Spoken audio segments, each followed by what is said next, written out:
President Trump is downloading on critics of data centers, which lately become all the rage to rage against. Politico calling it data centers oblique moment, as tech companies worry the growing fight could become a political headache all the way through 2028. But the president says the benefits will far outweigh the blowback. You pick the right location. What it means for a community is jobs and lots of money and lower taxes. And the data centers now are mandated by me that they build their own electricity, so they're not taking it from the grid. It's going to lower the electric cost. If I ran a community, if I was a mayor or if I was a governor in the state, I would want to have the data centers because they bring tremendous income. Well, it's not just the left. Texas Governor Greg Abbott supports data centers, but says developers dug their own grave by blindsiding local communities. They pop up in places that nobody ever heard of before until they started the construction. And so they had not been working in collaboration with the state. They had not been working in collaboration with local governments.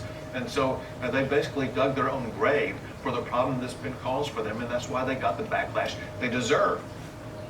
But do the critics have all the data? One of the main arguments spreading against data centers is the amount of water they waste. Gosh. But recent analysis paints another picture compared to other industries. Data centers use far less water than cattle, power plants, homes, golf courses, and steel production. Right? That's something that you've talked about, Greg. So I have, and thank you for coming to me first because I'm so prepared. Okay, we're a big country, and there are poor areas that could be turned into powerhouses in a period of months or years with data centers. Loudoun County generates $1 billion in local revenue, tax revenue, and data centers have been there for 20 years, but now people are picking up on it. But this should be a non-issue. We are on I think the issue is we're probably scared. But Scott Adams, I haven't mentioned him in a while, great.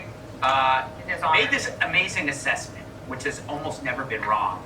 When you're on the verge of something big, it's indistinguishable from collapse.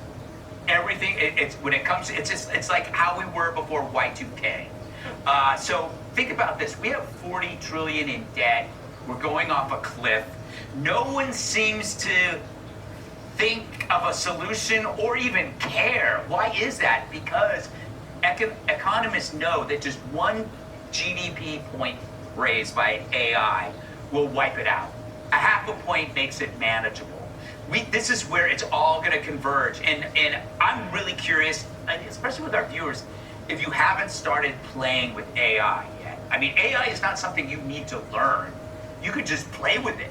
And it's the only thing that you can play with, and you figured out. This is why it's just screwed the Ivy League. You can't make a class on AI because in 2 months, you're behind the curve. But if you get up every morning, you get on Grok or ChatGPT or Claude and just start asking it information about the rest of your day, how you're going to do things, what are you going to do?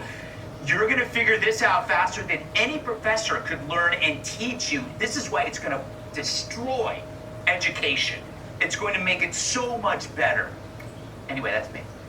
Yeah, Greg mentioned Loudoun County. There's some tension there. That's an example of, Western versus Eastern, the development and the revenue versus the more rural half that says the consumption is probably on our land. Sure, and I think there are legitimate questions that can be asked before a data center is put in. Having worked in high-tech PR before I went to Washington, I am not at all surprised that big tech screwed this up. And then they turned to President Trump like, can you help us? Can you cover us here? Because we forgot to talk to the communities. Sorry about that. Now, some communities have done very well. I think there's one in Louisiana where every teacher in the school district got $50,000 bonus. $50,000 bonus, Yeah, okay? yeah. Like, you can't shake them down. Yeah. Okay, and then President Trump is saying, okay, you have to provide your own power. I asked a guy today, well then, what kind of power is that? How does that working? Are they doing it on site? Does it pollute? Like, these are legitimate questions. As soon as I saw Aaron Brockovich get involved, I was like, oh, look, here we go. Because if you don't know her, look her up on your Grok or your ChatGPT, because that's where a lot of this comes from. And part of it is legit, and the other part of it is fear, like when the bicycle took over the horse, right? And people were like, what are you gonna do with all the horses? Well, so we've gone through big technological innovations. This was happening very fast.